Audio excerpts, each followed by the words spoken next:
Lyca production Subaskaran மற்றும் red Jain movies இணைந்து வழங்கும் உலக நாயகன் கமல்ஹாசன் நடிக்கும் பிரம்மாண்ட இயக்குனர் சங்கரின் இந்தியன் 2 ஜூலை 12 முதல் உங்கள் அபிமான திரையரங்குகளில். சூப்பர். ஃபர்ஸ்ட் ஆஃப் ஆல் வாழ்த்துக்கள். ரொம்ப ரொம்ப சந்தோஷமா இருக்கு மூணு பேருமே இந்த மேடையில ஒன்னா பாக்குறது.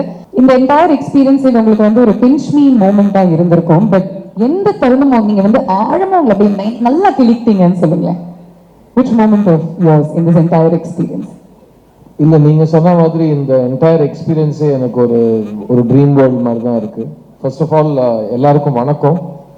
இது ரொம்ப பெரிய மேடைங்க. இந்த மேடையில் ரெண்டு பேர் இருக்காங்க, இயக்குனர் சங்கர் அவர்கள் அண்ட் த கிரேட் கமல்ஹாசன் அவர்கள். இவங்க ரெண்டு பேரும் வாழ்க்கையில் இருக்கிற எல்லா மேடையும் பெரிய மேடையாக தான் சந்திச்சிருக்காங்க. ஏன்னா அவங்களோட உழைப்பாலையும் திறமையாலையும் அவங்களோட விஷனாலையும் அந்த மேடையை உருவாக்கிட்டு இருக்காங்க. அப்படி ஒரு மேடை தான் இந்த இந்தியன் 2ஓட ப்ரீ ரிலீஸ் மேடை. அந்த மேடையில் எனக்கு வந்து அவங்க பக்கத்தில் சேர் போட்டு உட்காந்து வச்சது என் வாழ்க்கையில் இது ரொம்ப பெரிய மேடை, மிகப்பெரிய மேடையாக நான் ஃபீல் பண்ணுறேன். ஸோ எனக்கு இந்த இடத்த கொடுத்ததுக்கு இவங்க ரெண்டு பேருக்கும் ரொம்ப ரொம்ப thanks. It's a dream come true moment for me. And எனக்கு டைரக்டர் இந்த படத்தை கூப்பிட்டு இந்த வாய்ப்பை கொடுத்தது என் வாழ்க்கையில் 2வது முறை எனக்கு வாய்ப்பு கொடுக்குறாரு. 22 வருஷத்துக்கு முன்னாடி கூப்பிட்டு ஒரு வாய்ப்பு கொடுத்தாரு. அந்த வாய்ப்பை நான் பயன்படுத்தி என்னோட கனவையும் உழைப்பையும் போட்டு 20 வருஷம் வந்துட்டேன். இப்போ இன்னொரு வாய்ப்பு கொடுத்துருக்காரு. இந்த வாய்ப்பை வச்சு நான் அடுத்த 20 வருஷம் ஓட்டிப்பேன்னு எனக்கு ரொம்ப கான்ஃபிடென்ஸாக இருக்கு. ஸோ இயக்குனர் சங்கருக்கு இந்த 2 வாய்ப்பு எனக்கு கொடுத்ததுக்கு ரொம்ப ரொம்ப நன்றி. அண்ட் என் பக்கத்தில் உட்காந்துருக்கிறவர் வந்து நான் சின்ன வயசுலேருந்து கனவுல பார்த்துருக்கேன், இப்போ ரெகுலராக நேரில் பார்க்குறேன். ஆனால் வித்தியாசம் பெருசாக இல்லை. எனக்கு எப்போவுமே ஒரு கமல் சார் எனக்கு எல்லாமே. ஒரு நடிகனா நான் இங்கே இருக்கிறதுக்கான காரணம் அவர் தான். கமல் சார் நீங்கள் இல்லைன்னா ஒரு நடிகனா நான் இல்லை. அண்ட் இவங்க ரெண்டு பேரும் ஒருத்தர் நான் அறிமுகப்படுத்தினாரு, ஒருத்தர் நான் ஏன் நடிக்கணும்னு எனக்கு ஞாபகப்படுத்தினவர்.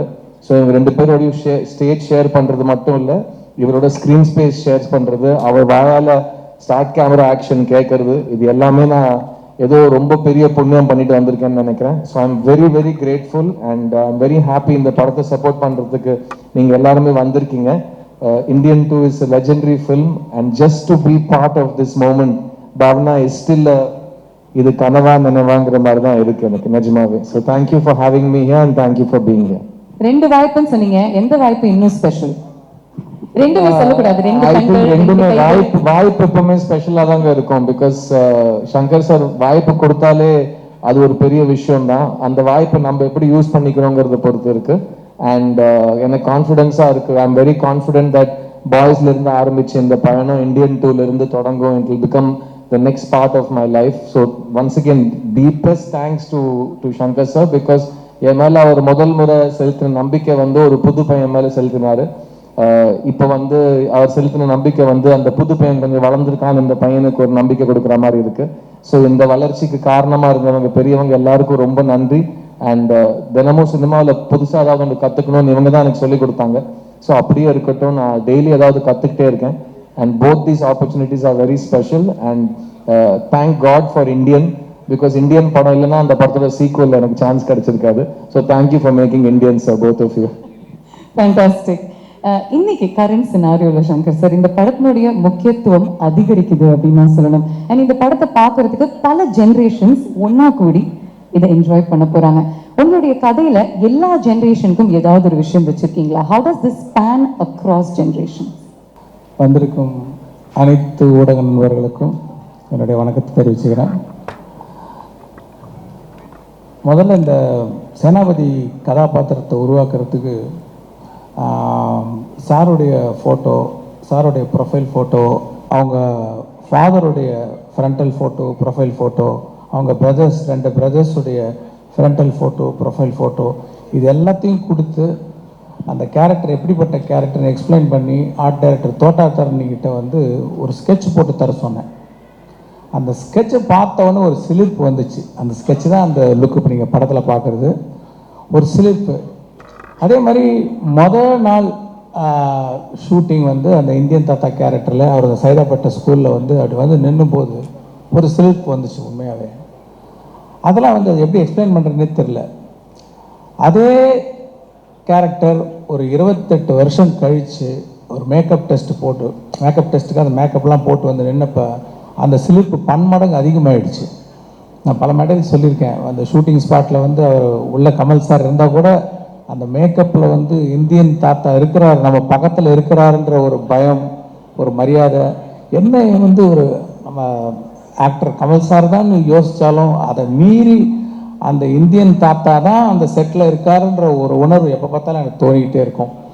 ஸோ அப்படிப்பட்ட ஒரு ஐகானிக் கேரக்டர் 28 வருஷம் கழித்து பார்க்கும்போது எனக்கு வந்து ரொம்ப சிலிர்ப்பாக இருக்குது. அவருடைய ஒவ்வொரு சீனையும் பார்க்கும்போது ரொம்ப சிலிர்ப்பாக இருக்குது.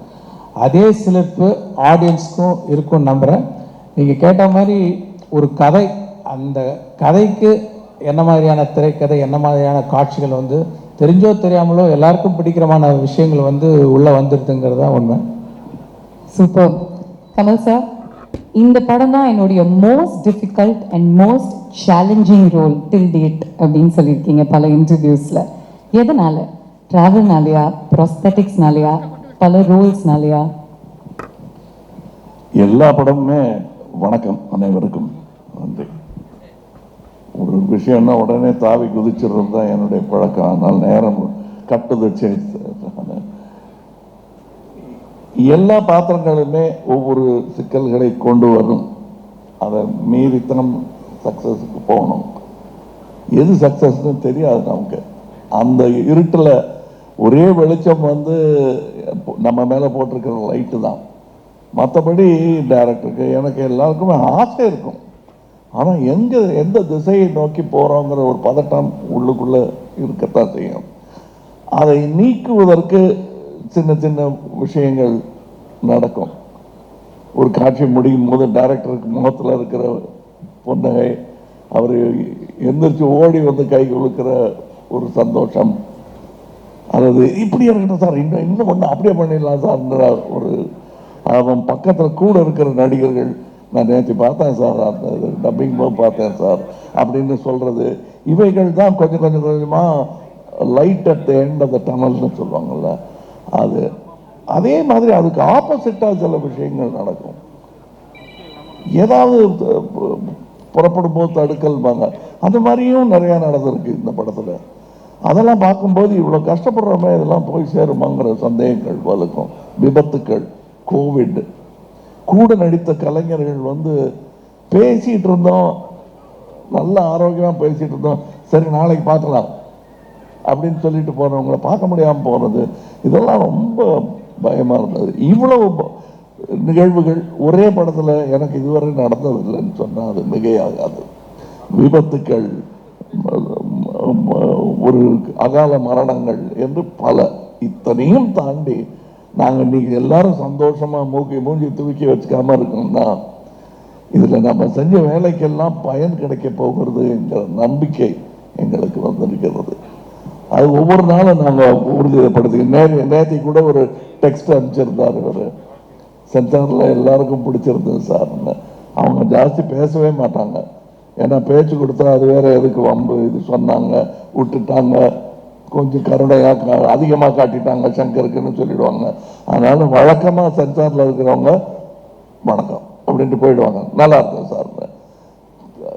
ஒரு சில படங்களுக்கு தான் அவங்க வந்து முன் வந்து தங்களுடைய மனிதர்களாக தங்களுடைய உணர்வுகளை சொல்லுவாங்க. அதை தான் நேற்று அவர் அனுப்பிச்சிருந்தார் எனக்கு டெக்ஸ்டான்னு நினைக்கிறேன். இந்த மாதிரி தருணங்கள் இன்னும் நிறைய வரும் என்று நான் நம்புகிறேன். சங்கர் சார், அதை பற்றி சொல்லுங்களேன். அந்த சென்சர் போர்டோட உங்களுக்கு இருந்த அந்த கான்வர்சேஷன் என்ன நடந்துச்சு அப்படின்னு. இல்லை, நான் படம் முடிஞ்சதுன்னு கட்ஸ் பற்றி பேசிட்டு வந்துட்டேன். பட் ப்ரொடியூசர்ஸ் போய் பேசியிருக்காங்க. போய் பேசும்போது அவங்களுடைய ஒப்பீனியன் சொல்லியிருக்காங்க, படம் நல்லா வந்திருக்கு அப்படின்ட்டு. ஒரு கட்ஸுக்கு கூட சரி யூஏ கொடுக்குறீங்களே, இது சில விஷயங்கள் வந்து அதை ரிமூவ் பண்ணால் பவர் போயிடுமே, அது யூஏ இருக்கே, அதனால் நீங்கள் அலோவ் பண்ணலாமே அப்படின்னு கேட்டேன். கேட்கும்போது நம்மளுடைய டீமுக்கு அவங்க சொல்லியிருக்காங்க, படம் நல்லா வந்திருக்கு, ஃபேமிலியெல்லாம் உட்காந்து பார்க்க போகிறாங்க, இதுக்கு எதுக்கு இதை கொடுத்துருங்களேன் அப்படின்னு சொன்னாங்க. சரி, நான் கொடுத்துட்டேன். இதுதான் நடந்த விஷயம். ஃபேண்டாஸ்டிக். ஏன்னா எல்லாருமே பார்க்கக்கூடிய படமாக இருக்கணும் அப்படிங்கிற மைண்ட் செட்டோடு தான் நீங்கள் எடுத்திருக்கீங்க. And you work for 6 years to release this baby of yours அப்படிங்கும்போது it's exciting. And Kamal sir, நீங்கள் வந்து இமோஷ்னலி சொன்னீங்க the highs and lows that you experienced. ஆனால் ஒர்க் வைஸ் சேனாபதி அவருடைய கேரக்டரை தாண்டி, இந்த மேக்கப் லுக்கை தாண்டி 6 வெவ்வேறு கதாபாத்திரங்கள் நீங்கள் வந்து ப்ளே பண்ணியிருக்கீங்களா? அதை பற்றி சொல்லுங்கள். அதாவது நாங்கள் ஃபஸ்ட்டு இந்தியன் எடுக்கும்போது அதான் தமிழ்லேயே ரொம்ப அதிகமான பட்ஜெட்டு. பயமாகவே இருந்தது, அது ஒரு குற்றச்சாட்டாகவே வைக்கப்பட்டது. ஆனால் இப்போ பார்க்கும்போது அந்த இந்தியன் குடும்பம் ஒரு நடுத்தர குடும்பம் தான். இது நல்ல வசதியான குடும்பம். அதற்கு எப்படின்னா வசதினா வெறும் பணம் மட்டும் இல்லைங்க, இதில் திரட்டக்கூடிய திறமைகள், தொழில்நுட்ப கலைஞர்கள், இவங்கெல்லாம் வந்து ஒன்று நினைப்போம், அது அடுத்த படத்தில் ஏதாவது வசதி வந்ததும் வச்சுக்கலாம் சார், நல்லா இருக்கு, அந்த படத்தில் பார்த்தோம், வெளிநாட்டு படத்தில் பார்த்தோம், பட் அவ்வளோ காஸ்டம் அது பண்ண முடியாது. பிரிட்ஜான் தருவார் கோய படமாக வேணால் பார்க்கலாம், நம்ம கட்ட முடியாத பாலம் அப்படின்ட்டுலாம் தோணும்ல, அதையெல்லாம் தைரியமாக இறங்கி செஞ்சுருக்காரு. அதாவது படம்னு பார்க்கும்போது எல்லாரும் படம் நல்லா இருக்கு, ஃபர்ஸ்ட் ஹாஃப் செகண்ட் ஹாஃப்னு அப்படி பேசிட்டு போயிடுறாங்க. ஆனால் எத்தனை பேருடைய உழைப்பு இருக்கிறது இதில். எனக்கு இதெல்லாம் பழக்கமே கிடையாது, இத்தனை வருடங்கள் நான் இருந்திருக்கிறேன். ஒரே படத்தில் இத்தனை கலைஞர்கள் பெருந்தன்மையுடன் ஒத்துழைத்து செய்வது. அதாவது சில கவிஞர்கள் எழுத மாட்டாங்க, நான் எழுதினா எழுதுவேன். இப்போ என் நண்பர் வைரமுத்து இருக்காரு, அவர் வந்து நான் எழுதுனா 7-8 பேரோட நான் எழுத மாட்டேன்னு நடுவில் சொல்லிட்டு இருந்தார். என்ன மாதிரி 1-2 பேருக்கு சலுகைகள் கொடுப்பார் அவர். ஆனால் இதில் ஸ்டண்ட் மாஸ்டர் இல்லையா, வேற யார் வேறு ஹெட் ஆஃப் த டிபார்ட்மெண்ட் பல பேர் இதில் சேர்ந்து வேலை செஞ்சுருக்காங்க, நடன இயக்குநர்கள். அண்டு அது எனக்கே ரொம்ப சந்தோஷமாக இருந்துச்சு. எனக்கு எப்பவுமே நடிகர்கள் எல்லாம் ஒன்றா சேர்ந்து நடிக்கிறது, திறமையான நட்சத்திரங்கள் ஒன்றாக இணைவது, இதெல்லாம் எதுக்கு வம்பு? இது ஒரு நட்சத்திரமே கஷ்டம், இன்னும் இது வேற ரொம்ப ஜாஸ்தி இழுத்து விட்டுக்க கூடாதுன்னு ப்ரொடியூசர்ஸ் நினைப்பது உண்டு. அதற்கு மாறாக இதில் எல்லா நட்சத்திரங்களும் மிக சந்தோஷத்துடன், ஏன்னா என் கூட இருந்தாங்க, அவங்க பேசினது விவேக்கெல்லாம் சொன்னது எதிர்நீச்சுக்கிட்டே இருக்கு எனக்கு. நெடுமுடி வேணும் போன்ற திறமைகள், இவர் சித்தார்த்த போன்றவர்கள், இவங்கெல்லாம் காட்டின அந்த உற்சாகம் இருக்கிறது இல்லை, கொஞ்சம் நமக்கே சந்தேகம் வரும், இவ்வளோ சந்தோஷப்படுறாங்களே அது நிஜமாவா அப்படின்னு நான் கேட்டிருக்கேன் அவர்கிட்ட. அவங்க மூஞ்சில் அடித்த மாதிரி கையில் சத்தியம் பண்ணி சொல்லிட்டாங்க அவங்க.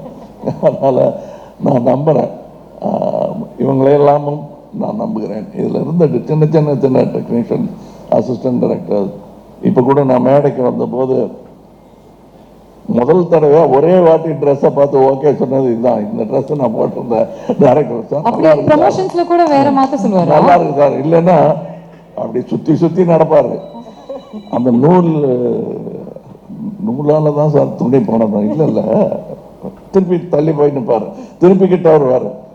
அது அவர் முடிவு பண்ணுறதுக்குள்ள அது ஒரு சின்ன சேஞ்சாக இருந்தாலும் அதை சரி இது பண்ணிக்கலாம், எதுக்கும் இன்னொரு வாட்டி நான் யோசிச்சுட்டு சொல்கிறேன்னு அவ்வளோ யோசிக்கிறவர். ஸோ ஒரு துணி, ஒரு நூல், ஒரு பெல்ட், தாத்தாவுடைய கத்தி, அதை வைக்கிறதுக்கான இது, அது பெட்டி, பேனா, இதையெல்லாம் நாங்கள் தீவிரமாக டிஸ்கஸ் பண்ணுறோன்னா நம்ப மாட்டாங்க. எப்பா ஒரு பேனா கொண்டா அப்படிங்கிற மாதிரி இல்லை இந்த படம். எல்லா விஷயத்துலையும் இப்போ கூட இன்னைக்கு ஒரு விளம்பரம் வந்திருக்கேன், அந்த ட்ரெஸ்ஸு போட்டுக்கிறதும் கஷ்டம், உருவாக்குறதும் கஷ்டம்.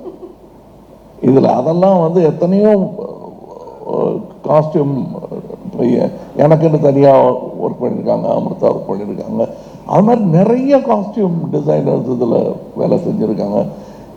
எனக்கு தமிழ் சினிமாவில் இதெல்லாம் நடந்துகிட்டு இருக்கான்னு ஆச்சரியப்படுற அளவுக்கு நான் ரொம்ப எளிமையான தமிழ் சினிமாவும் எளிமையான மலையாள படத்துலையும் ஆரம்பித்தவன். இப்போ மிஸ் யூனிவர்ஸுங்கிறது வந்து இந்தியாவிலேருந்து ஒருத்தங்க போனாங்கிறதே பெருமையாக இருக்குது. இதில் ஒரு சின்ன காட்சிக்கு ஒரு மிஸ் யூனிவர்ஸை நடிக்க வைக்கிறாங்க, அப்படி அதெல்லாம் முடியுமா அப்படின்னு இப்போ எனக்கு தோணுது. நான் மறுபடியும் ரசிகனாகி இதெல்லாம் வந்து யோசிப்போம், சிச்சி வேணான்னு கனவு கலைச்சிட்டு நமக்கு இருக்கிற துணியை கசக்கி போட்டுக்கிட்டா போதும், ஈர துணியை மடியில் கட்டிக்கிட்டு நடந்தா போதும்னு நினச்சிட்டு இருந்த அந்த தமிழ் சினிமாவை கொண்டு சேர்த்த இடம் வந்து இவங்களுக்கெல்லாம் அந்த பெருமை உண்டு. வர்த்தகத்தை மட்டுமல்ல, நம்ம நினைச்ச கனவுகளை எல்லாம் நினைவாக்கி பார்க்கும் அந்த தொழில்நுட்பத்தை இங்கே கொண்டு சேர்ப்பதற்கு எல்லாரும் முயற்சி பண்ணுறாங்க, நானும் முயற்சி பண்ணுறேன். அதை வெற்றிகரமாக இன்னும் சீக்கிரம் என்று செய்வதற்கு காரணம் இது போன்ற முயற்சிகள் தான். அதில் நானும் பங்கு பெறுகிறேன் என்பது இவர் சொன்ன மாதிரி சில நேரங்கள் எவ்வளவுதான் நட்சத்திர அந்தஸ்தை நீங்கள் கொடுத்தாலும் எங்களுக்கு அந்த பழைய ஞாபகங்கள் விட்டு போகாது. ஸோ இவ்வளோ தூரம் வந்துட்டோமா, நிஜமாக வந்துட்டோமா, அந்த கிள்ளி பார்க்கும் தருணங்கள் அனைவருக்கும் உண்டு. நடிகர் திலகத்துக்கும் உண்டு, மக்கள் திலகத்துக்கும் உண்டு, அப்படின்னா உலக நாயகத்துக்கும் உண்டு தானே. பியூட்டிஃபுல்லாக சொன்னீங்க கமல் சார், பியூட்டிஃபுல்லாக இருந்துச்சு கேட்கறதுக்கே. சங்கர் சார் ஒரு இன்டர்வியூவில் கமல் சார் சொல்லியிருக்காரு, சேனாபதி தாத்தாக்கு என்ன வயசு அப்படின்னா சேனாபதி தாத்தாக்கு சூப்பர்மேனுடைய வயசு. அவங்க எல்லாருமே செல்ஃப் ப்ரொக்ளைம்டு சூப்பர் ஹீரோஸ், இவர் need of the hour super ஹீரோவா எப்படி பார்க்குறீங்க? ஆக்சுவலாக நான் பார்ட் 1 பண்ணும்போது பார்ட் 2 பண்ணுவேன்னு நினைக்கவே இல்லை. சரி, ஒரு இன்வெஸ்டிகேஷனில் ஒரு மானிட்டரில் வந்து அவரை பற்றின டீட்டெயில்ஸ் வந்து போலீஸ் டிபார்ட்மெண்ட் வந்து ஸ்டடி பண்ணுறாங்கன்னும் போது அது ஒரு பிறந்த தேதி போட வேண்டிய ஒரு இதில் ஒரு டேட்டு போட்டோம், இண்டிபெண்டன்ஸ்லாம் கால்குலேட் பண்ணி. ஆனால் இப்போ வந்து ரெண்டாவது பார்ட் எடுக்கும்போது இவ்வளோ வருஷம் கழிச்சு எடுப்பேன்னு எனக்கு தெரியாது. இப்போ வரும்போது என்ன ஏஜ் அப்படின்ற மாதிரிலாம் ஒரு நிறைய கேள்விகள் வருது. நான் எப்படி பார்க்குறேன்னா வந்து இப்போது சைனாவில் பார்த்தீங்கன்னா லூசி ஜியான்னு ஒரு கிராண்ட் மாஸ்டர் இருக்கார் மார்ஷியல் ஆர்ட்ஸ். அவருக்கு 118 வயசு. அவர் வந்து இப்போ சமீபத்தில் இறந்துட்டார்.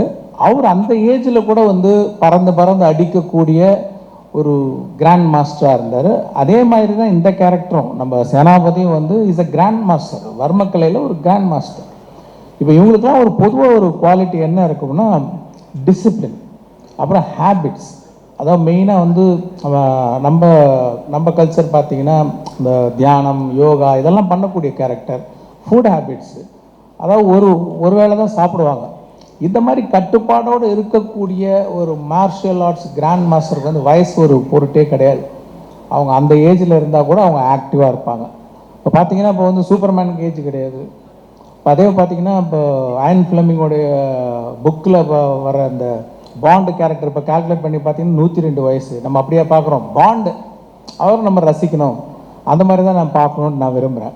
ஏன்னா வந்து சேனாபதி கேரக்டர் வந்து நம்ம ஒவ்வொருத்தர் மனசுக்குள்ளேயும் இருக்கிற ஒரு கோபம், ஆதங்கத்தினுடைய வெளிப்பாடு தான். அவங்க எல்லாருடைய மனசுலையும் இருக்கக்கூடிய கோபம், ஆதங்கத்தோட வெளிப்பாடு தான் அந்த சேனாபதி கேரக்டர்.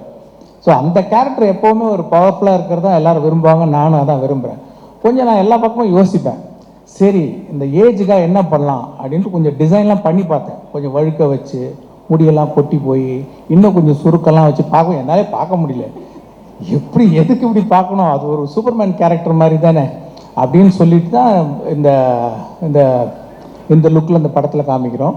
இதில் ஒரு பெரிய அட்வான்ஸ்மெண்ட் என்னென்னா, பார்ட் 1 பண்ணும்போது அப்போ வந்து ப்ராஸ்தட்டிக்ஸ் வந்து அன்னைக்கு இருக்கிற ஸ்டேஜில் வந்து கொஞ்சம் திக்னஸ் ஜாஸ்தி. ரொம்ப கஷ்டம் சாருக்கு, இப்போவும் கஷ்டம்தான், அது ரொம்ப கஷ்டம். ஏன்னா அந்த திக்னஸ்க்கு வந்து நீங்கள் சாதாரணமாக நடிச்சிங்கன்னா வெளியில் வராது. அதை கண்ணாடியில் பார்த்து எத்தனை மடங்கு நடித்தா இந்த ஸ்மைல் வர்றதுக்கு எவ்வளோ பம்ப் பண்ணணும், எவ்வளோ ப்ரெஷர் போடணுன்றது கண்ணாடியை பார்த்து ஒவ்வொரு ஷாட்டுக்கு முன்னாடி சார் நடித்தாங்க. இப்போ வந்து இன்னும் கொஞ்சம் மெல்லிஸ் ஆகிடுச்சு ப்ராஸ்தட்டிக்ஸ். அப்படின்னும் போது நான் சொன்னது என்னென்னா, அப்போ வந்து பேக் அண்ட் ஃபோர்த் போகிறதுக்கு வசதி இல்லை. நல்லா ஸ்பெண்ட் பண்ணார், இருந்தாலும் அமெரிக்காவுக்கு போயிட்டு ஒரு டெஸ்ட் ஒன்று பண்ணிவிட்டு அப்புறம் இன்னும் கொஞ்சம் ஃபைன் டியூன் பண்ணுறதுலாம் அந்த ஃபெசிலிட்டிலாம் அப்போ இல்லை. இப்போ வந்து நான் என்ன சொன்னேன்னா, போன படத்தில் வந்து ஃபஸ்ட்டு பார்க்கும்போது யாருக்கும் அது கமல் சார் மாதிரி இல்லையே, இல்லை கமல் சார் மாதிரி இருக்கே அப்படின்னு ஒரு டிஸ்கஷன் போச்சு. இந்த வாட்டி நான் சொன்னது லெகசி எஃபெக்ட்ஸ்ன்றவங்க தான் இந்த மேக்கப் டிசைன் பண்ணாங்க. அவங்கக்கிட்ட நான் சொன்னது, இந்த வாட்டி I want to see our actor more. ஏன்னா ப்ராஸ்தட்டிக்ஸில் வந்து நம்ம ஆக்டரோடைய முகம் வந்து அந்த திக்னஸில் போயிடக்கூடாது, அந்த ஆடியன்ஸுக்கு வந்து அந்த ஆக்டரை பார்க்கணும். அப்படின்னும் போது அவங்க கரெக்டாக வந்து இந்த வாட்டி பார்ட் 1 பார்ட் 2 நீங்கள் வந்து கமல் சாரோடைய முகத்தையும் அந்த கேரக்டரில் இன்னும் நல்லா பார்க்கலாம். அதுதான் வந்து அதோடைய speciality. Okay, thank you sir, thank you sir. நேயர் விருப்பம் எல்லாருமே என்ன கேட்க ஆசைப்படுறாங்க அப்படின்னா, நீங்கள் 6 டிஃப்ரெண்ட் லுக்ஸில் வரீங்க இல்லையா கமல் சார், அதையும் தாண்டி டிஃப்ரெண்ட் டயலெக்ட்ஸில் பேசியிருக்கீங்க. 22 ஸ்டேட்ஸில் போய் ஷூட் பண்ணியிருக்காங்க இந்தியன் 2 and 3. அண்ட் அது மட்டும் இல்லாமல் ஒவ்வொரு ஸ்டேட்னுடைய சிறப்பு அம்சங்களையும் நீங்கள் எடுத்துகிட்டு வரீங்க த்ரூ யோர் டயலெக்ட்ஸ். அதை பற்றி சொல்லுங்கள். இப்படியே மெதுவாக கதையை சொல்ல வச்சிருவீங்க பொருளுக்கு.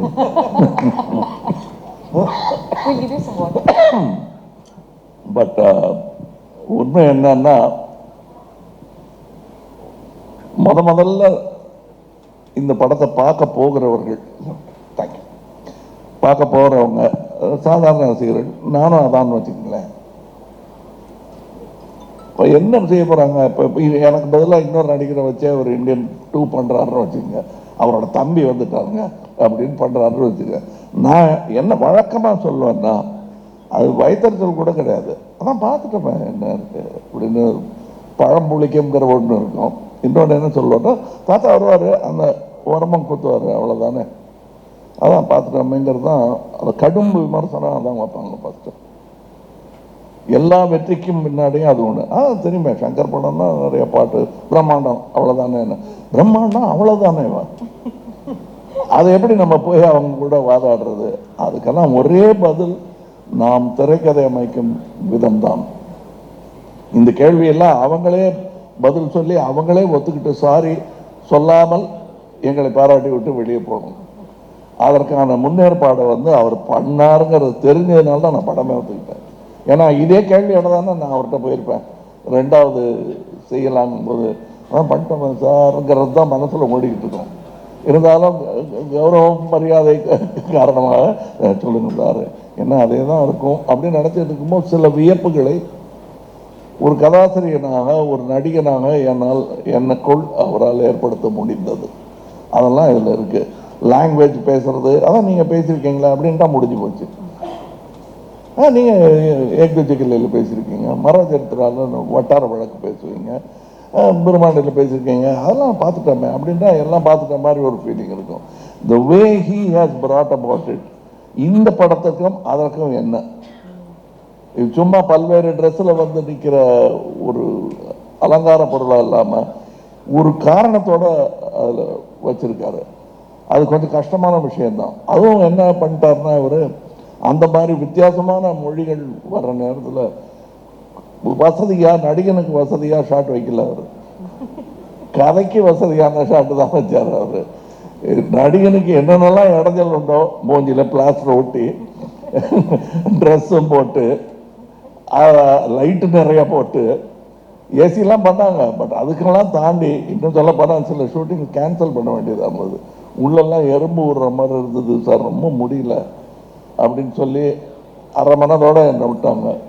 3-4 நாள் மறுபடியும் வேலை செய்ய முடியல. இதையெல்லாம் கடந்து எனக்கு இப்போ இந்த காட்சி அமைப்பு சொல்லிட்டு இருந்தேன், வேற்று மொழியில் பேசணும், அதை நீளமான இதில் ஒரே ஷாட்டில் பேசணும், கரெக்டாக இருக்கணும், பல்வேறு ஆக்ஷன்ஸை அதில் சேர்த்து வச்சுருப்பார். இதெல்லாம் நீங்கள் படம் பார்க்கும்போது கிடைக்கிற சந்தோஷம் தனி. செட்டில் இருந்தவங்களே அதை ரசித்தாங்க. இன்னும் சொல்ல போனால் இவரே ரசித்தார் அதை. அதுதான் எனக்கு ஃபஸ்ட்டு ஆடியன்ஸ் ரியாக்ஷன். அதெல்லாம் இருக்குது படத்தில். பட் அது ரொம்ப விளாவரியாக இப்போ நடிச்சு காட்டுன்னு சொல்லி மிமிக்ரி மாதிரி பண்ணி அதுக்கு எடுத்துடக்கூடாது. டெஃபினட்டாக இல்லை, நீங்கள் இவ்வளோ இன்டெப்த் சொல்லும் பொழுது, அந்த காட்சிகள் நாங்கள் பார்க்கும் பொழுது உங்களுடைய வார்த்தைகள் எங்களுடைய காதில் ஒலிக்கும். We'll remember these words. அதனால இது சூப்பர்ஃபிஷியலாக பார்க்க மாட்டாங்க யாருமே. தே நோ எவ்வளோ டெப்த்தோட நீங்கள் ஒவ்வொரு விஷயத்தையும் யோசிச்சு பண்ணியிருக்கீங்க, எவ்வளோ ஹார்ட் ஒர்க்கோடன்னு. பிடிச்சி போச்சுன்னா எங்களுடைய ஒரு சில பிழைகளை மன்னிச்சுட்டு நல்லா பண்ணியிருக்காரு அப்படின்றத வழக்கமான ஒரு வார்த்தை, குழந்தைய கொஞ்சிற மாதிரி கொஞ்சிடுவாங்க. அப்படித்தான் என்ன 60-65 வருஷமாக கொஞ்சிட்டு இருக்காங்க. அதுக்கு என்றென்றும் நன்றி கடன் பட்டவன். ஏன்னா நான் பண்ண எல்லாமே பர்ஃபெக்டாக பண்ணிட்டேன். நான் உலக சினிமாக்களை நான் பார்த்துக்கிட்டு இருக்கேன். என்னை விட சிறப்பாக நான் செய்த காட்சிகளை வேறு உருவத்தில் அவர்கள் செய்யும்போது அட்டே இப்படி பண்ணியிருக்கலாமேன்னு யோசிக்க வைக்கக்கூடிய இளைஞர்கள் நிறைய பேர் இன்னைக்கு வந்துட்டாங்க.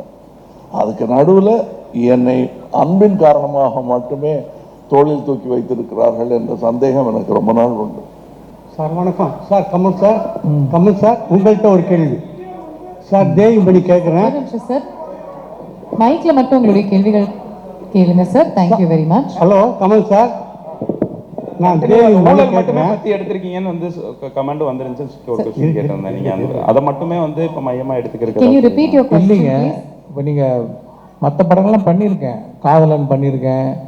இல்லை, இப்போ இருக்க ஜென்ரேஷனுக்கு இப்போ நீங்க திரும்பி அதே பண்றப்போ இப்பயும் அந்த நீங்கள் பாருங்களேன், பாருங்க. இப்போ என்னன்னா, இப்போ நீங்கள் நியூஸ் பேப்பர் எடுத்தீங்கன்னா வர நியூஸுக்கெல்லாம் பாருங்க, அதெல்லாம் இருக்கு இல்லையா, நியூஸ்ல இன்னும் வந்துட்டு தானே இருக்கு. அப்படின்னும் போது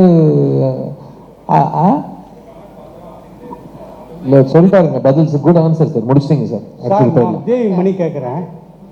அதாவது இந்த மாதிரி சமூக விழிப்புணர்வு உள்ள படங்களை வந்து அரசியல் கட்சிகள் வந்து தங்களுடைய வளர்ச்சிக்கு பயன்படுத்திக்குவாங்க. இந்த இந்தியன் 2 படத்தை உங்களுடைய அரசியல் அதாவது மன்னிக்கணும், உங்களுடைய அரசியல் பயணத்துக்கு பயன்படுத்திக்கலாம். நான் மட்டும் இல்லைங்க, நேர்மையான எந்த அரசியல்வாதியையும் பயன்படுத்திக்கலாம். அத்தனை நல்ல அரசியல் இந்த படம் பேசுகிறது. அதாவது பேன் இண்டியன் படமான்னு கேட்குறாங்க. கதாநாயகனே பேன் இண்டியன், அந்த கதையே பேன் இண்டியன். இந்தியா தான் இருக்கு, கதாநாயகி யாரும் இல்லையேன்னு கேட்டாங்க. பாரத மாதா தான் கதாநாயகி. அப்படி பார்த்துக்கலாமே. அது ஒரு தாய் மகனுக்கு உண்டான பாசக்கதையாக கூட இருக்கலாம். அது அவ்வளவு விஷயங்கள் இருக்கு. கண்டிப்பாக இது அரசியல் புரிதலும் உணர்வும் மக்களுக்கு வர வேண்டும் என்னும் ஒரு எண்ணத்தை மனதில் வைத்து எடுக்கப்பட்ட படம் தான். எனது கட்சிக்கு மட்டுமல்ல, அனைத்து கட்சிகளுக்கும் நல்ல யோசனை சொல்லக்கூடிய விஷயங்கள் இந்தியன் 2 இருக்கிறது. அதாவது மற்றவங்கெல்லாம் வந்து படம் பார்க்க வைக்கிறதுக்காக சொல்லலை, நல்ல அரசியல் பண்ண வைப்பதற்காக சொல்லுகிறேன். அது நன்றி சார். அரசியல் சம்பந்தப்பட்ட எந்த கேள்வியும் வேண்டாம். ரிகார்ட்ஸ் டு தி மூவி நீங்க கேள்விகள் சொல்றீங்க, நான் கேட்கிறேன். சங்கர் சார், இந்த படம் அதாவது இந்தியன் வந்து அரசியல்வாதிகள் அதிகாரிகளோட ஊழலையும் குறையையும் தப்பையும் சொன்ன படம். ஆனா இப்போ ஒரு அரசியல்வாதியே இந்தியன் 2ல நடிக்க வச்சிருக்கீங்க. அப்ப சார் அரசியல் இல்ல, எப்படி ஹேண்டில் பண்ண கஷ்டமா இல்லையா உங்களுக்கு சார்? நான் அப்படிலாம் இல்லைங்க. நான் காமன் மேன் பாயிண்ட் ஆஃப் வியூவில் தான் படம் எடுக்கிறேன், கதை எழுதுறேன். அந்த பாயிண்ட் ஆஃப் வியூவில் தான் நான் எடுத்திருக்கிறேன். Okay, thank you very much. Shalini here. Sir, இந்த கொஸ்டின் வந்து ரெண்டு பொதுவான கொஸ்டின். இந்தியன் 1 வரும்போது இந்தியா எப்படி இருந்துச்சு, இந்தியன் 2 இப்போ வரும்போது இந்தியா எப்படி இருக்குன்னு நினைக்கிறீங்க? ஈவன் சங்கர் சாரும் அதுக்கு பதில் சொல்லலாம், கமல் சாரும் அதுக்கு பதில் சொல்லலாம். எஸ்பெஷலி சங்கர் சாரோட ஆரம்ப கால படங்கள்ல இருந்து அவரோட படங்கள்ல வந்து இந்த கரப்ஷன் இது மேல ஒரு கோபம் இருக்கும். நீங்க எது பர்சனலா வந்து பாதிக்கப்பட்டிருக்கீங்களா?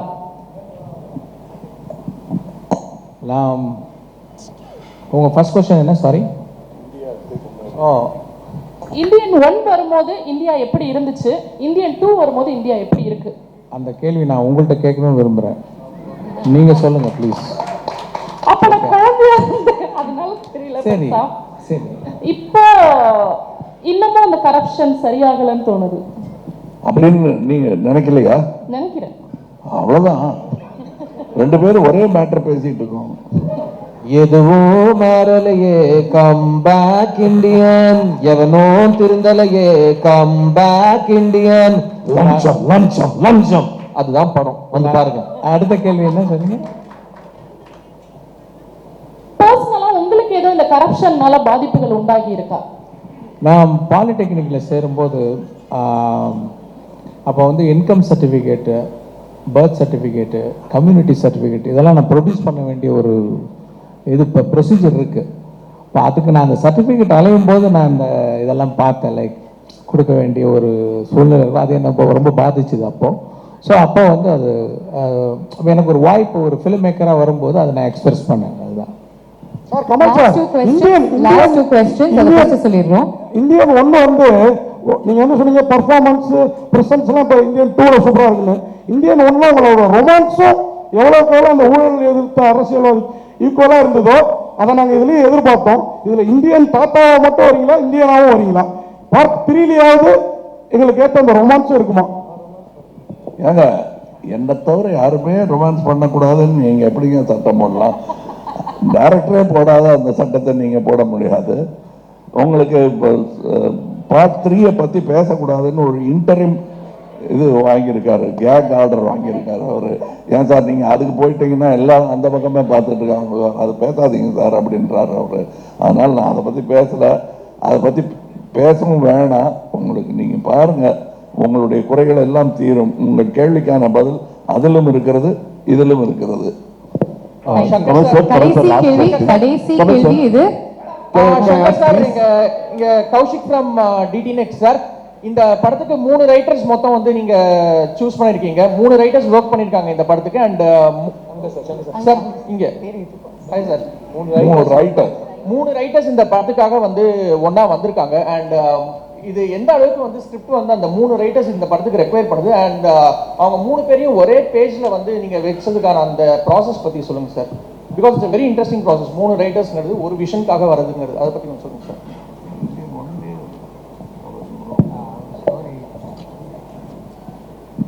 இப்போ என்னென்ன தேடுறது தாங்க, லைக் வந்து நான் ஒரு கதை ஒன்று எழுதுகிறேன், எனக்கு வந்து என்னோட எக்ஸ்பிரஷன் மட்டும் பத்தலை. ஏன்னா நான் படித்த புஸ்தகங்கள், நான் கேள்விப்பட்ட விஷயங்களை பேஸ் பண்ணி நான் ஒரு கதையும் ஒரு திரைக்கதை ஒன்று எழுதுகிறேன். அது ஒரு வசன வடிவாக வரும்போது அது இன்னும் ஒரு நல்ல ஒரு எழுத்தாளர், இன்னும் நிறைய படித்த வந்து வேற ஒரு விதமாக வந்து எல்லாத்தையும் பார்க்குற ஒரு எழுத்தாளர் கிட்ட போயிட்டு வரும்போது, இல்லாட்டி எல்லாமே என் குரலாக இருக்கும். ஒரு ரைட்டர்கிட்ட போயிட்டு வரும் ஒவ்வொரு கதாபாத்திரத்துக்கும் வேறு வேறு குரல் ரொம்ப ஒரு அழகாக வரும். அது அந்த ஒரு காரணத்துக்காக தான் நம்ம வந்து ஒரு ரைட்டர்கிட்ட கொடுக்குறோம். அவங்க அதை பண்ணி கொடுக்குறாங்க. அது நமக்கு வந்து லேஸில் திருப்தி வராதுன்னா இன்னும் தேடிக்கிட்டே இருப்போம். இன்னும் தேடும்போது சரி இன்னும் ஒரு ரைட்டர்கிட்ட போகும்போது இன்னும் சில விஷயங்கள் கிடைக்கும் அப்படின்றதுக்காக ஃபஸ்ட் டைமாக நான் வந்து மல்டிபிள் ரைட்டர்ஸ் நான் ட்ரை பண்ணியிருக்கேன்.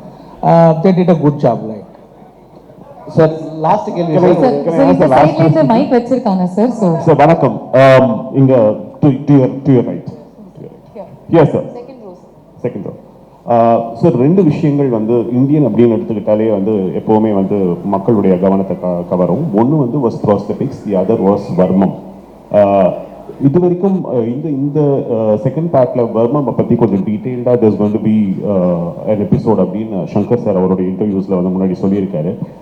இதுக்காக நீங்கள் எடுத்துக்கிட்ட மெனக்கெடல், இந்த பார்ட்டில் உங்களுடைய வர்மத்துக்காக நீங்கள் பண்ண வேண்டிய ட்ரைனிங், அதை பற்றி if you can throw a little light on it, it will be very helpful. நிறைய கதையிலேயே இருக்கு, எங்க வரும்னு கேட்காதீங்க, அது பேச முடியாது. பட் கதையிலேயே எங்கிருந்து இவன் கற்றான், எதனால் இதை கற்றான், யார் கற்றுக் கொடுத்தார்கள், இந்த விஷயங்கள்லாம் இருக்கு கதையில. அது பகுதி பகுதியாக சொல்லப்பட்டிருக்கிறது. என்னை பொறுத்தவரையிலும் அதுலேயே கூட எனக்கு என்ன தோணுச்சுன்னா, அடடா இன்னும் இதெல்லாம் சொல்லியிருக்கலாமே அப்படின்னு அவரே சொன்னார் இல்லையா. 2வது பகுதி எடுப்பதை பற்றி எண்ணமே இல்லை. இதே எப்படியாவது ஆடியன்ஸை கொண்டு போய் சேர்க்கணுங்கிற எண்ணம் தான் இருந்தது. படத்தில் எல்லாரும் அதை ரசிக்கும் போது அதை சொல்லியிருக்கலாமே, இதை சொல்லியிருக்கலாமேன்னு தோணி விட்டதையெல்லாம் சாதித்து மறுபடியும் கையில் எடுக்கக்கூடிய படம் தான் இந்தியன் 2. அதில் நீங்கள் பார்ப்பீங்க நிறைய வர்மக்கலையை பற்றிய விஷயங்கள் இருக்கு. அந்த வர்மக்கலை மார்ஷல் ஆர்ட்ஸ் மூலம் எப்படி உலகமே இணைகிறது என்பதை ஒரு சின்ன காட்சிகள் எல்லாம் காட்டியிருக்காரு. அந்த காட்சியை சொல்லிட்டேன்னா அப்புறம் அதுக்கு ஒரு தனியாக ஒரு ஃபோன் கால் வரும். அதை ஏன் சார் சொன்னீங்க, அதை பார்க்கட்டுமே, அவங்க பார்க்க விட மாட்டேங்க போல் இருக்க அப்படின்னு சொல்லிடக்கூடாது. அதுக்காக அந்த காட்சி சொல்லலை. பட் உலக மார்ஷல் ஆர்டிஸ்ட் எல்லாம் தமிழ் கலையை எப்படி மதிக்கிறார்கள் என்பது படத்தில். உங்க அனுமதியோட ஒரு அடிஷன்ஸ் இதுல ஒரு விரலால வர புரட்சி என்னன்னு நீங்க எலெக்ஷன்ல பார்த்திருக்கீங்க, அதே விரலால இன்னொரு புரட்சி ஒரு வர்மத்துல காட்ட போறாரு. அதையும் இந்த எலெக்ஷனுக்கு அப்புறம் இந்த படத்துல பாருங்க please. Sir Kamal last question for the day. Last question please. One fan பாயா ஒரு question sir. Like Indian franchise தாண்டி ஒரு beautiful creative collaboration with Kamal sir once again ஏதாவது பாசிபிள் எதிர்பார்க்கலாமா? இந்தியன் பிரான்சைஸ் தாண்டி இன்னொரு கொலாபரேஷன் கமல் சாரோட. எந்த கதையை பண்ணாலும் அவர் ஒரு தடவை வந்துட்டு போவார் மைண்ட்ல. we are waiting sir. எங்க பாய்ஸ் 2 வந்தாலும் அவர் தான் ஃபர்ஸ்ட் வருவாரு. Thank you. இந்த ஃபன்ஸோட நாங்க வந்து இந்த நிகழ்ச்சியை முடிச்சுக்கிறோம். சார் கமல் சார், இன்னைக்கு நீங்க சேனாதிபதியா உருவெடுத்திருக்கீங்க. இன்னைக்கு நீட்டும் கள்ளச்சாராயமும் அழிக்க முடியாத சுச்சுவேஷன்ல இருக்கு. சேனாதிபதியா இதுக்கு முடிவு என்ன? அதாவது நான் கள்ளச்சாராயத்தை பற்றி பல இடத்துல பல ஊடகங்கள் சொல்லியிருக்கேன். இது எல்லாரையும் பாதிக்கிற விஷயங்கிறதுனால இதோட பேசிட்டு நிறுத்திடுறேன். கள்ளச்சாராயம் வருவதற்கான காரணமே மது விலக்குத்தான். வள்ளுவர் வந்து மது விலக்கை பத்தி எழுதுறாருன்னா அப்பவே இருந்திருக்காது பெருசா. இந்த மத விலக்கி வச்சுட்டா அவனே மனதில் முடிவு செய்ய வேண்டும், இது உடம்புக்கு கெடுதல் என்று. விஷம் இதுதான், நெருப்பு இதுதான், இதை தொடக்கூடாது, இதை உண்ணக்கூடாது என்னும் உணர்வு பொது வெளியில் வர வேண்டும். அப்பதான் இது போகுமே தவிர மது விலக்கு பண்ணி வச்சுக்கிட்டா கள்ளச்சாராயம் மிகும், அதனால் கள்ளச்சந்தை பெருகும், கள்வர்கள் பெருகுவார்கள்.